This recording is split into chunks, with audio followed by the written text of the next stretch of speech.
بسم اللہ الرحمن الرحیم.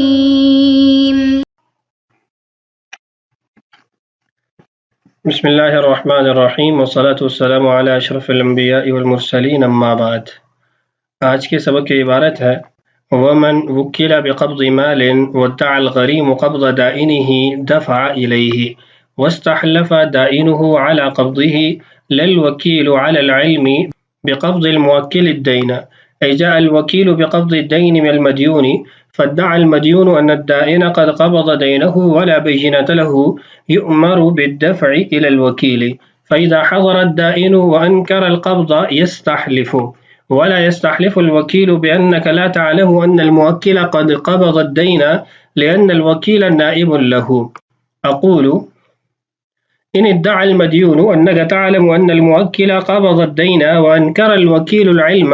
ينبغي أن يستحلف، لأنه ادعى أمرا لو أقر به الوكيل يلزمه ولم يبق له طلب الدين، فإذا أنكره يستحلف. ولا يرد الوكيل بعيب قبل حلف المشتري. لو قال البائع رضي هو به وكل المشتري رجلا برد المبيع بالعيب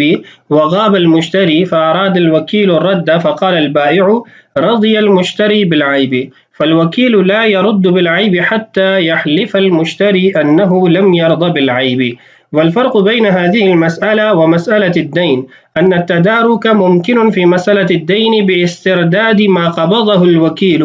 إذا ظهر الخطأ عند نكول رب الدين، وها هنا غير ممكن، لأن القضاء بفسخ البيع يصح وإن ظهر الخطأ عند أبي حنيفة رحمه الله، لأن القضاء ينفذ ظاهرا وباطنا عنده فلا يستحلف المشتري بعد ذلك. وأما عندهما فقد قالوا يجب أن يرد بالعيب كما في مسألة الدين، لأن التدارك ممكن عندهما ببطلان القضاء. وقد قيل الأصح عند أبي يوسف رحمه الله أن يؤخر الرد في الفصلين إلى أن يستحلف. ومن دفع إلى آخر 10 ينفقها على أهله فأنفق عليهم 10 له فهي بها،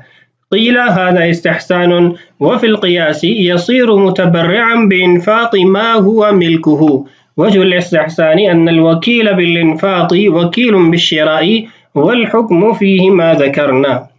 باب عزل الوكيل. للموكل عزل وكيله ووقف على علمه،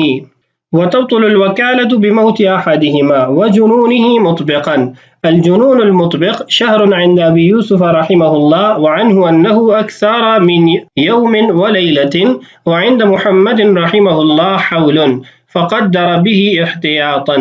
ولحاقه بدار الحرب مرتدا، وكذا بعجز موكله مكاتبا، وحجره مأذونا، وافتراق الشريكين، أي أحد الشريكين وكل ثالثا بالتصرف في مال الشركة فافترقا تبطل الوكالة، وإن لم يعلم به وكيلهم، أي وكيل المكاتب والمأذون وأحد الشريكين،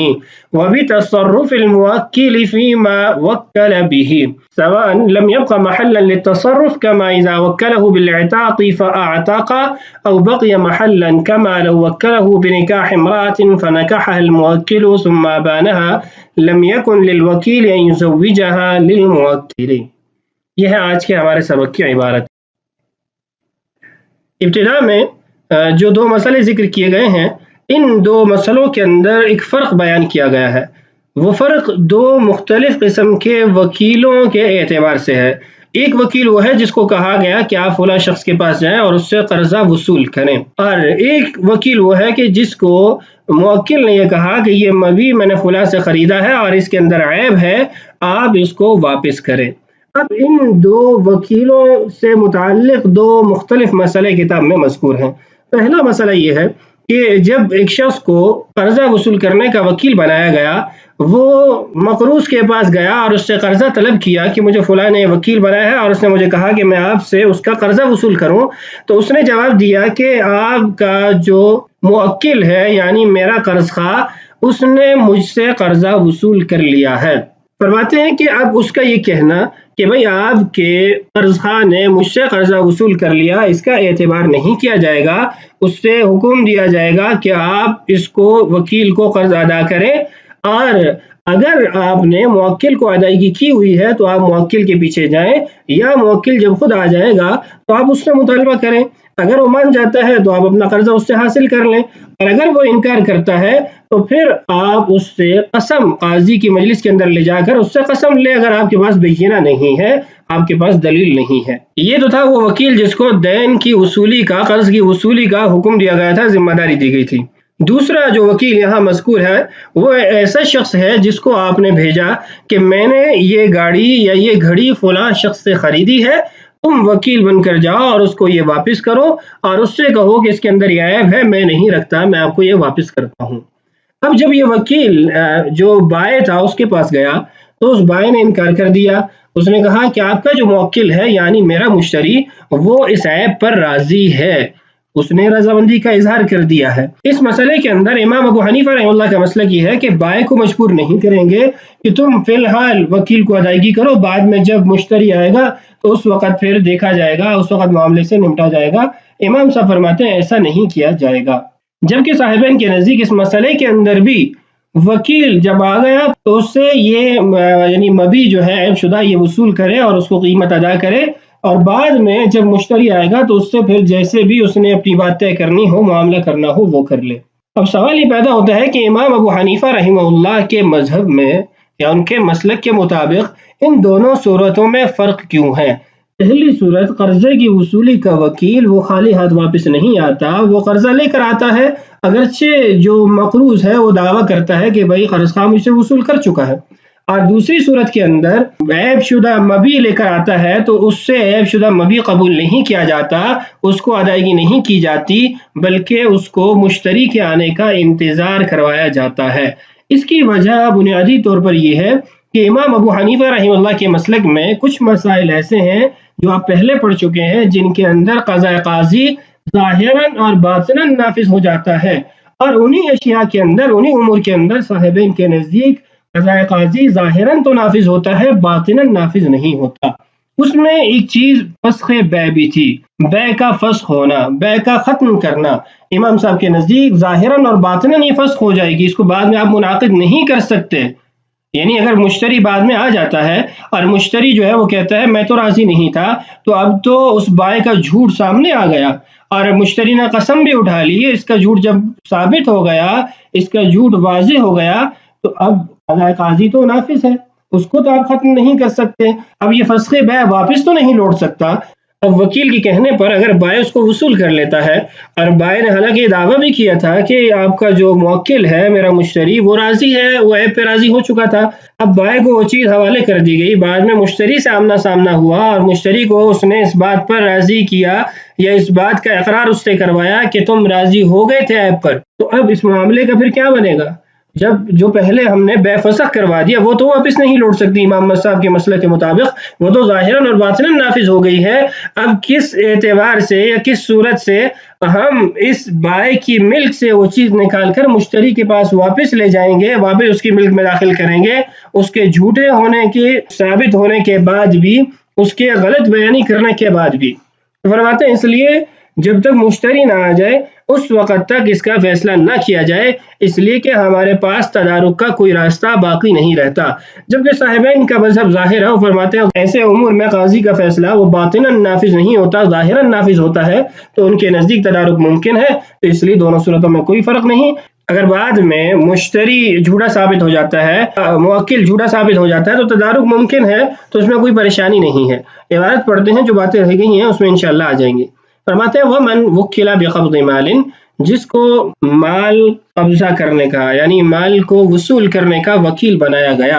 اور جب وہ وکیل کے پاس گیا وَادَّعَ الْغَرِيمُ، مقروض نے اس سے کہا یا دعویٰ کیا قبض دائنہ کہ اس کا جو قرض خواہ ہے اس نے قرضہ وصول کر لیا ہے، دفع الیہ، تو یہ مقروض دوبارہ اس کے حوالے کرے گا، اس کو ادائیگی کرے گا۔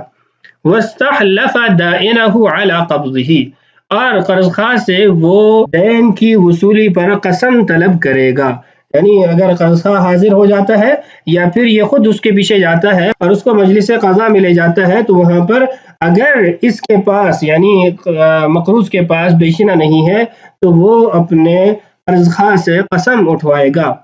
فرماتے ہیں للوکیل، وکیل سے یہ قسم نہیں لے سکتا علی العلم، اگرچہ وہ قسم علم کی بنیاد پر ہی کیوں نہ ہو کہ تم جانتے ہو کہ تمہارے موکل نے یہ قرضہ وصول کر لیا، اس پر اس سے قسم نہیں اٹھوائے گا۔ جاء الوکیل بقبض الدین من المدیون، وکیل آیا مدیون سے قرض وصول کرنے کے لیے، فادعى المدیون، مقروض نے دعویٰ کیا، ان الدائن قد قبض دینہ، کہ جو قرض خواہ ہے اس نے قرضہ وصول کر لیا ہے، ولا بینۃ لہ،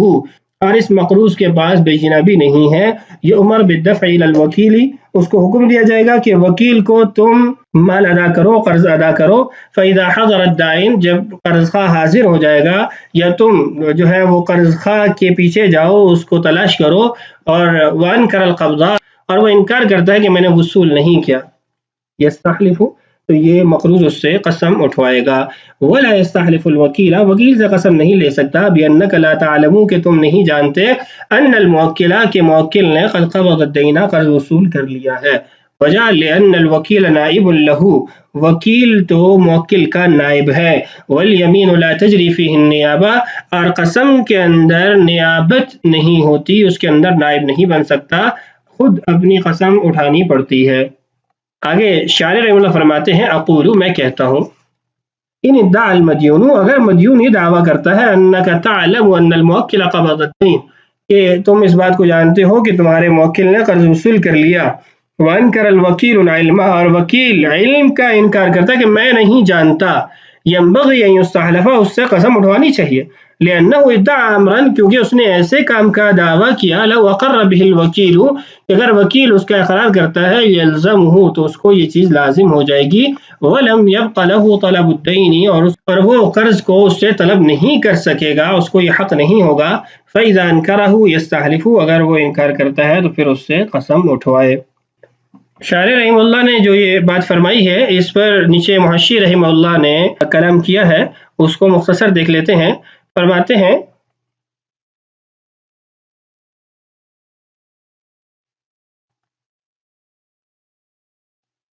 مشکل فی تصحیح، جو یہاں پر شارح رحمہ اللہ نے تصحیح کی ہے اس میں مشکل پیش آتی ہے، لأن الیمین لم یثبت الا علی المنکر، یمین قسم ہمیشہ منکر یعنی جو انکار کر رہا ہوتا ہے اس کو لازم ہوتی ہے، والوکیل اجنبی، وکیل یہاں پر اجنبی ہے، لا یقوم خصما، وہ تو فریق مخالف بنتا ہی نہیں ہے، فکیف یلزمہ الیمین، تو اس کو کیسے یہ قسم لازم ہو سکتی ہے، وَإِنَّهُ إِنْ أَقَرَّ فَلَا فَائِدَةَ فِيهِ، اگر وہ اقرار بھی کر لیتا ہے تو اس میں کوئی فائدہ نہیں، اس لیے کہ اس کا اقرار موکل کے خلاف تو حجت نہیں بن سکتا، اقرار تو حجت قاصرہ ہے، اور نہ ہی یہ وکیل بالخصومہ ہے کہ اس کو یہ حق دیا جائے کہ یہ اقرار کر سکتا ہے۔ آگے تفصیلی حاشیہ موجود ہے، خلاصہ یہ ہے کہ محشی رحمہ اللہ کے نزدیک اس تصحیح کے اندر بھی مشکلات ہیں، یہ درست نہیں ہے۔ تو یہ پہلی صورت تھی جس کا ہم نے ترجمہ کیا اور اس سے پہلے اس کو سمجھ چکے ہیں۔ اس مسئلے کے اندر ہم نے وکالت کا اعتبار کیا ہے اور دعویٰ کا جو یعنی مقروض کی طرف سے ہے اس کا اعتبار نہیں کیا۔ اس کی وجہ یہ ہے کہ وکالت پر دونوں راضی ہیں، وکیل بھی راضی ہے، یعنی وکیل بھی اس کا اظہار کر رہا ہے، اور جو مقروض ہے وہ بھی اس بات کا اقرار کر رہا ہے کہ تم وکیل ہو، لیکن جو وہ دعویٰ کر رہا ہے وہ خالی دعویٰ ہے، اس کا اس لیے اعتبار نہیں کیا جا رہا، اور اسی لیے اس کی وجہ سے صورت مسئلہ کے اندر یا حکم کے اندر کوئی فرق نہیں آ رہا۔ اس کے بعد جو وکیل کا مسئلہ ہے جس کو پہلے میں نے بیان کر دیا ہے کہ ایسا وکیل جس کو عیب شدہ مبیع لٹانے کا کام سونپا گیا ہے، فرماتے ہیں وَلَا يَرُدُّ الْوَكِيلُ بِعَيْبٍ قَبْلَ حَلْفِ الْمُشْتَرِي، لیکن اگر کسی شخص کو وکیل بنایا گیا کہ تم اس عیب شدہ مبیع کو واپس کرو تو وہ واپس نہیں کر سکتا مشتری کے قسم اٹھانے سے پہلے، لو قال البائع، اگر بائع کہتا ہے، بیچنے والا کہتا ہے، رضی ہوا بھی، تمہارا جو موکل تھا وہ راضی ہو گیا تھا، وہ اس عیب پر راضی ہے۔ عبارت کی وضاحت دیکھیے، وکل المشتری رجلا، مشتری نے کسی شخص کو وکیل بنایا، برد المبیع بالعیب، کہ وہ واپس لٹائے عیب زدہ مبیع کو، خریدے ہوئے سامان کو، وغاب المشتری، اور مشتری جو ہے وہ منظر عام سے غائب ہے، فاراد الوکیل الرد، وکیل جب اس کو وہ سامان لٹانے گیا یا اس نے جب لٹانے کا ارادہ کیا، فقال البائع، بائع کہنے لگا، رضی المشتری بالعیب، اس عیب پر تو مشتری نے رضامندی کا اظہار کیا تھا، فالوکیل لا يرد بالعیب، تو یہ وکیل عیب کی وجہ سے اس چیز کو واپس نہیں لٹا سکتا، حتی یحلف المشتری، یہاں تک کہ مشتری آ جائے اور وہ آ کر قسم اٹھائے کہ یہ جو دعویٰ رضامندی کر رہا ہے کہ میں اس پر راضی تھا، یہ اس میں جھوٹا ہے. انہ لم یرض بالعیب، تو جب اس نے آگے قسم اٹھائی تو پھر وہ سامان واپس ہو سکتا ہے، بصورت دیگر یہ سامان واپس نہیں ہو سکتا. فرق آپ دونوں میں سمجھ گئے ہوں گے. پہلے جو صورت ہے اس کے اندر وکیل کی بات کا اعتبار کرتے ہوئے اس کو دے دیا گیا تھا، اور جو مقروض تھا اس کی بات کا کوئی اعتبار نہیں کیا گیا تھا. یہاں پر بائع کا اعتبار کیا گیا ہے، وکیل کی بات کا اعتبار نہیں کیا گیا. نیچے فرق لکھا ہوا ہے کہ فرق کیوں کیا گیا ان دونوں مسئلوں میں، اور یہ بات بھی آپ کو معلوم ہے کہ یہ فرق امام ابو حنیفہ رحمہ اللہ کے مذہب کے مطابق ہے. یعنی جو متن کی صورت ہے نا، وَلَا يَرُدُّ الْوَكِيلُ بِعَيْبٍ، یہ ساری صورت اور مسئلہ یہ امام صاحب کے مذہب کے مطابق ہے، صاحبین کا مذہب اس کے برعکس ہے.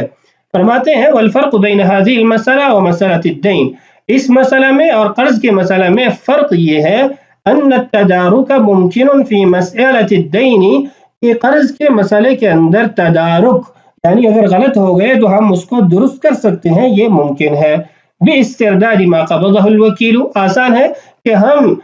وکیل نے جس چیز پر قبضہ کیا ہے اس کو واپس لے لیں گے. اذا ظہر الخطا، جب غلطی ظاہر ہو گئی. عند نقول رب الدین، قرض خواہ کے انکار کرنے پر، یعنی پہلی صورت میں جب مقروض نے دعویٰ کیا کہ تمہارا جو موکل ہے میرا قرض خواہ وہ قرض وصول کر چکا ہے، اور اس کے پاس بینہ بھی نہیں تھی، اور مجلس قضا کے اندر جب وہ بینہ نہیں پیش کر سکا تو قرض خواہ سے کہا گیا کہ تم قسم اٹھاؤ، اور اس نے قسم کا انکار کر دیا، تو لازم بات ہے اس کا جھوٹا ہونا ثابت ہو گیا، اور یہ 2 بار قرض وصول کر چکا ہے، ایک وکیل کو بھیج کر اور دوسرا اپنی ذات کے اعتبار سے. تو آسان ہے، اس کو کہا جائے گا کہ تمہارے وکیل نے جو قبضہ کیا ہے، جو وصول کیا، وہ واپس کرو. وہاں ہونا غیر ممکن. اور یہ جو دوسری صورت ہے یعنی بیع شراء کی، اس فسخ کی، اس کے اندر تدارک ممکن نہیں ہے، غلطی کا ازالہ ممکن نہیں ہے. لأن القضاء بفسخ البيع يصح وإن ظهر الخطأ عند أبي حنيفة رحمه الله. وجہ یہ ہے کہ اگر وکیل کے کہنے پر اور مشتری کی بات کا اعتبار نہ کرتے ہوئے بیع کو فسخ کر دیا جائے تو یہ بیع حقیقت میں فسخ ہو جائے گی، ختم ہو جائے گی، اگرچہ بعد کے اندر اس وکیل کا غلط ہونا ثابت بھی ہو جائے. امام ابو حنیفہ رحمہ اللہ کے نزدیک وجہ کیا ہے؟ لأن القضاء ينفذ ظاہرا وباطنا عنده، امام صاحب کے نزدیک ان امور کے اندر، فسخ بیع کے اندر قضاء قاضی ظاہراً اور باطنا نافذ ہوتا ہے. یعنی اگر جھوٹی گواہی بھی ہو، جھوٹی بات کی بنیاد پر بھی فیصلہ ہو جاتا ہے تو یہ فیصلہ نافذ ہی رہے گا، غلطی ظاہر ہو جانے کے بعد بھی اس فیصلے کو ختم نہیں کیا جا سکتا.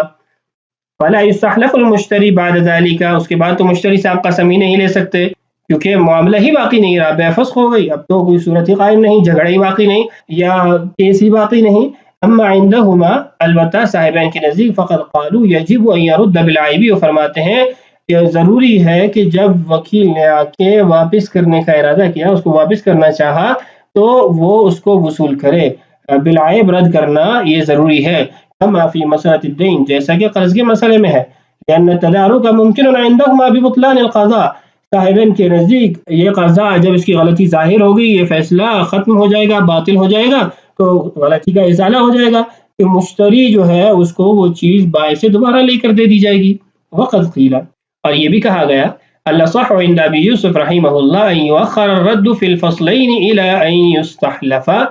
امام ابو یوسف رحمہ اللہ کا جو صحیح ترین قول منقول ہے وہ یہ ہے، دونوں صورتوں کے اندر چیز کو واپس لوٹانے میں، یعنی پہلی صورت میں قرض کی ادائیگی کرنے اور دوسری صورت میں مبیع کو واپس کرنے میں، لوٹانے میں، مشتری کا اور قرض خواہ کا انتظار کیا جائے جب تک وہ آ نہ جائے، اس وقت تک کوئی فیصلہ نہ کیا جائے، اور جب وہ آ جائیں اور ان مدعیوں کے پاس اگر بینہ نہیں ہے تو ان سے قسمیں لی جائیں اور پھر اس کے بعد فیصلہ کیا جائے. امام ابو یوسف رحمہ اللہ کے قول کے اندر جانبین کے لیے آسانی ہے، اس لیے کہ استرداد اور بعد میں عدالت کے چکر اور دیگر اس طرح کی بہت ساری پریشانیاں ہیں جن کے مقابلے میں انتظار کرنا آسان ہے، اس لیے ان کو انتظار کروایا جائے جب مشتری اور قرض خواہ حاضر ہو جائیں، اس کے بعد اس مسئلے کو حل کیا جائے. اس باب کا آخری مسئلہ ہے، اگر وکیل موکل کے اہل خانہ پر اس کے کہنے کی بنیاد پر خرچ کرتا ہے، پیسہ لگاتا ہے، تو یہ اپنے موکل سے اس کو وصول کر سکتا ہے۔ ومن دفع الى آخر 10، کسی نے دوسرے کو 10 درہم دیے، ينفقها على اهلها، کہ وہ اس کے گھر والوں پر اس کو خرچ کرے، یعنی وکیل کو 10 درہم دیے گئے، 10 روپے دیے گئے، یا کوئی بھی کرنسی دی گئی کہ تم اس کو میرے گھر والوں پہ خرچ کر دینا۔ فانفق عليهم 10 له، وکیل نے اپنی جیب سے اپنا مال ان پر 10 یعنی خرچ کر دیے، فهي بها اي فالعشرة بالعشرة، تو یہ جو 10 ہیں یہ ان 10 کے بدلے میں ہو جائیں گے۔ قیلا، کہا گیا، هذا استحسان، یہ استحسان کی بنیاد پر ہے۔ وفی القیاس، اور قیاس کو اگر دیکھا جائے، یصیر متبرعا بانفاق ما هو ملکہ، اس کو متبرع سمجھا جائے گا، احسان کرنے والا سمجھا جائے گا کہ اس نے اپنی ملک اس کے گھر والوں پر خرچ کی ہے، بعد میں جو موکل کی طرف سے 10 روپے ملے تھے یا 10 درہم ملے تھے وہ بھی ان پر خرچ کرے گا، پہلے احسان کے طور پر اور دوسرے وکالت کی طور پر۔ لیکن وجہ الاستحسانی، استحسان کی وجہ یہ ہے، ان الوکیل بالانفاق وکیل بالشراء، جس کو خرچ کرنے کا وکیل بنایا گیا، گویا اس کو خریداری کا وکیل بنایا گیا ہے۔ کیسے خریداری کا وکیل بنایا گیا ہے؟ کہ موکل نے جو چیزیں خود خرید کر اپنے گھر والوں کے لیے لے جانی تھیں، ان پر خرچ کرنی تھی، گویا اس نے وکیل کو کہا کہ تم میری جگہ وہ چیزیں خرید کر میرے گھر والوں پر خرچ کر دو۔ اور وکیل بالشراء فرماتے ہیں والحکم فیہ ما ذکرنا، اس کے بارے میں جو حکم تھا وہ ہم پہلے ذکر کر چکے ہیں، انہ یرجع علی الموکل بما ادى من الثمن، کہ اس نے جو بھی ادائیگی کی ہوگی خریداری کے لیے وہ اپنے موکل سے وصول کرے گا، حاصل کرے گا۔ یہ تو دو اس کی توجیہات ہوگی نا، کہ استحسان کی بنیاد پر کہ یہ 10 روپے ان 10 روپے کا بدل بن جائیں گے، اور قیاس کے اعتبار سے دیکھا جائے تو پہلے 10 روپے جو اس نے اپنی طرف سے خرچ کیے وہ تبرع ہے، احسان ہے، اور دوسرے 10 روپے وہ وکالت کے طور پر ان پر خرچ کرے گا۔ ہدایہ کے اندر یہاں ایک اور بات لکھی ہے، وہ فرماتے ہیں کہ استحسان اور قیاس جو ہے یہ تفریق قرض کی ادائیگی میں ہے۔ اگر کسی کو خریداری کا وکیل بنایا جاتا ہے تو اس کے اندر استحسان اور قیاس کی تفریق نہیں ہے، اس میں مطلقاً رجوع کا موکل سے حاصل کرنے کا حق حاصل ہوگا۔ وجہ یہ ہے کہ جب کسی شخص کو کوئی چیز خریدنے کا وکیل بنایا جاتا ہے تو کسی بھی موقع پر کسی بھی جگہ پر اس کو اپنی مطلوبہ چیز جس کی وکالت یا جس کی خریداری کا اس کو کہا گیا تھا وہ اس کو مل جاتی ہے تو اس کو فوراً خرید لیتا ہے۔ لازمی تو نہیں ہوتا کہ ہر وقت وہ پیسے اپنے ساتھ رکھے گا، تو جب ہر وقت پیسے اپنے ساتھ نہیں رکھتا تو پھر وہ چیز اس سے فوت ہو جائے گی، نکل جائے گی، اس کو حاصل نہیں کر پائے گا، تو اس لیے یہاں پر توسع دیا گیا، وہ اپنے پیسوں سے بھی خرید لیتا ہے تو موکل کے پیسوں سے اس کی کٹوتی ہو جائے گی۔ بہرحال یہ مختلف اس میں صورتیں تھیں، توجیہات تھیں جو آپ سے عرض کر دی ہیں۔ اس کے بعد باب عزل الوکیل ہے، چونکہ دورانیہ ویڈیو کا زیادہ ہو گیا، انشاءاللہ اس کو ہم اگلے سبق کے اندر پڑھتے ہیں۔ اللہ تعالیٰ سے دعا ہے اللہ تعالیٰ ہمارے لیے اس بات کی تکمیل آسان فرمائے، اللہ تعالیٰ ہم سب کا حامی و ناصر ہو۔ السلام علیکم ورحمۃ اللہ وبرکاتہ۔